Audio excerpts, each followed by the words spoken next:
Hi, I'm Katie Uhlmann reporting for Katie Chats at hotDOCS in downtown Toronto.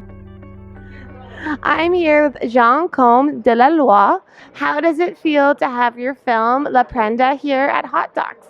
It feels really, really good. I feel a little bit lonely though because I wish the girls of the film would be there with me.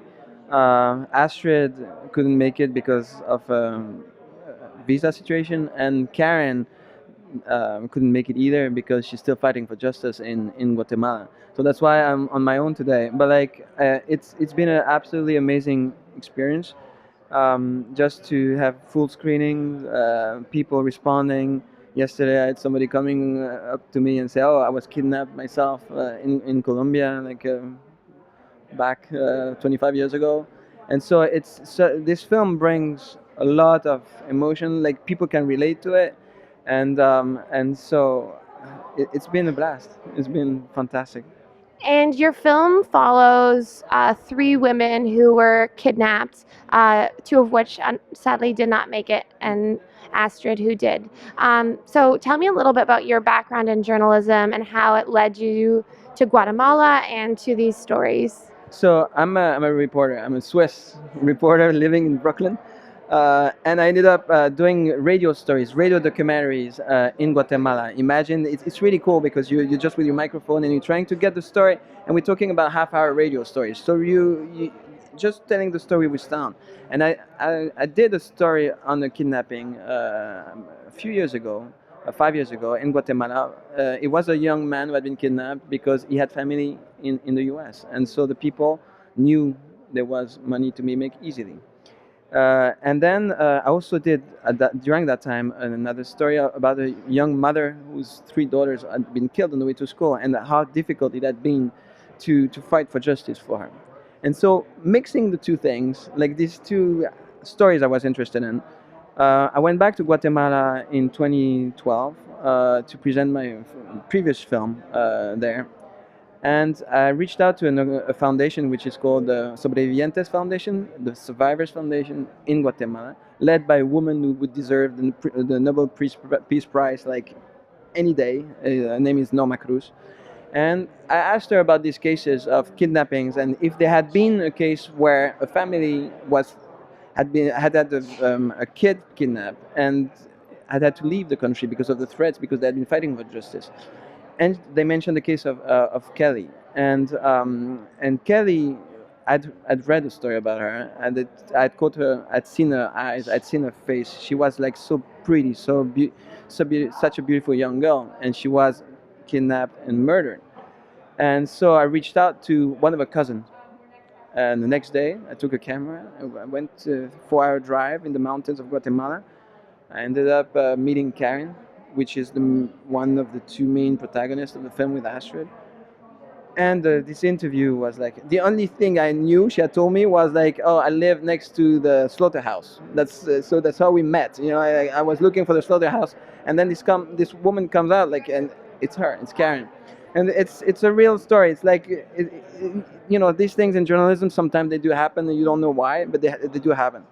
And she shared the story that day, and it was so powerful, so incredibly, and I felt like, okay, I'm luckily I'm here today. I've got this story. I think this story has to come out of Guatemala. It has to come out of Quetzaltenango. It has to come out of Guatemala, and that's how the film started. And then over the months, I was contacted by somebody else who was a witness in a kidnapping case in the U.S. And it was in the case of Astrid. And Astrid, who had been kidnapped in Quetzaltenango in Guatemala, rescued after the family paid a ransom, fled to the U.S., caught at the border, and facing deportation. And in terms of kidnapping in Guatemala, how frequent is this happening? How big a problem is it? It's a huge problem. So it's the official statistics. We're talking about one child per day. That's the title cards of the film. Like I talked to they have like in the U.S. they have the Amber Alert, like where like when a kid is missing. So they have thousands of these cases every year, but it's not all kidnapping cases. But if we look on average, it's a child a day. And it's a lot of time in these kidnappings. It's just like for ransom, quick ransom, because the link to the U.S. is very important because people know there is money coming back from Guatemala, cash coming, every month from family members, cash lying in the house, like not much. We're talking $1,000, $2,000, and that's how these kids are targeted, and that's why this film is called The Palm, because a young woman who has family in the U.S. is considered just as the pawn, like that you can take and like make some money of it, and the rate of impunity is so high because it's so hard to fight for justice for these families that in the end these kidnappings do happen very often. And what can we do in terms of, or what should the families be doing in terms of working with the police to help, help with justice and making the situation a bit better? So it's really a complex problem because Guatemala has been addressing these issues. They created special courts for women victims of murder, of rape, and so they're trying, but it's really hard. If you look at the victims in the person in the film, like one woman came from a village like in the jungle in the mountains, like 4 or 5 hours away from the main town. She didn't speak Spanish very well. So what does it mean for the family to now that she is dead, like to fight for justice? It means taking a day or two off work. So, and we're talking people who don't have even a bathroom in the house. So it's so poor.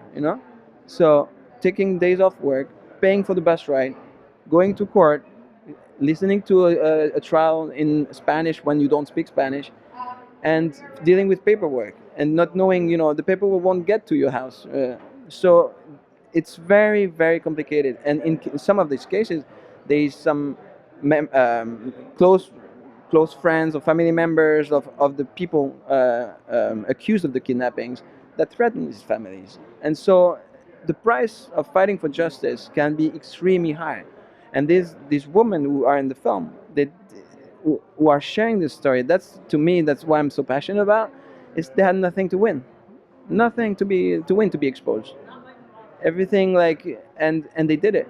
And they give us a story, and so to me it's a story that's really kind of changed my perception of my job as a journalist. And where's the best place for us to find out more information on the film online? So we have a website. It's www.laprenda, LAPERENDA thefilm.com. And I would also, if you speak some Spanish, I advise you to check out the website of the foundation, Sobrevivientes Foundation, because these guys are doing an incredible job. Well, thank you so much, and congratulations on a very powerful film. Thank you very much for having me here. Thanks a lot. I'm Katie Uhlmann reporting for Katie Chats at hotDOCS in Toronto.